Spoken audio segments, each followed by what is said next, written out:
ఉన్న పంతం హద్దులోనే ఆపనా మగువ మనసు తెలిసేనా మగజాతికి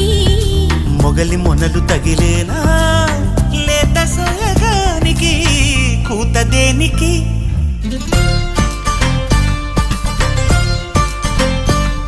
గారం చేసిన నయగారం చూపిన